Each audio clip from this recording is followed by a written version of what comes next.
खूबसूरत बरसात का एक प्यारा और खूबसूरत दिन था। हल्की हल्की फुहार बरस रही थी। इंसानों के साथ साथ जंगल के सभी जानवर भी खुश थे।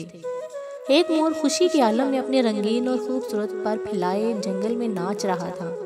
यकायक उसे अपनी करख्त और भद्दी आवाज़ के साथ अपने बदसूरत पैरों का भी ख्याल आया, तो वो एकदम उदास हो गया। उसका चेहरा जर्द पड़ गया और आंखों में आंसू भर आए।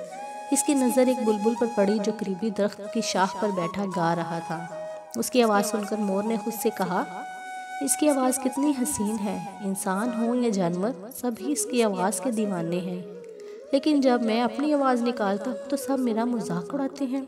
मैं भी कितना बदनसीब हूँ। उसी लम्हे जंगल में एक बुजुर्ग नमूदार हुए और उन्होंने मोर से कहा, तुम इस कदर उदास और परेशान क्यों लग रहे हैं? बुजुर्ग को देखा और सिसकियां लेते हुए कहा, मेरा जिस्म कितना खूबसूरत है और मेरे पर तो बहुत ही हसीन है, लेकिन मेरे लिए ये सारी खूबसूरती बेकार है, क्योंकि मेरी आवाज़ इतनी करख्त और भद्दी है कि जो भी इसे सुनता है वो खूब हंसता है। बुजुर्ग ने प्यार से कहा, तुम वो वाहद परिंदे हो जो उदास और परेशान दिखाई दे रहे हो।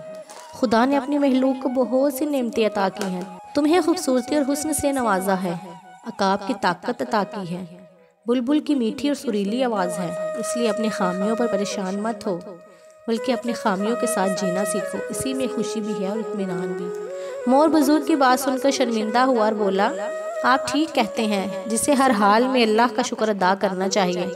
मैं अल्लाह का एहसानमंद हूँ कि अल्लाह ने मुझे खूबसूरत पर अता किए हैं।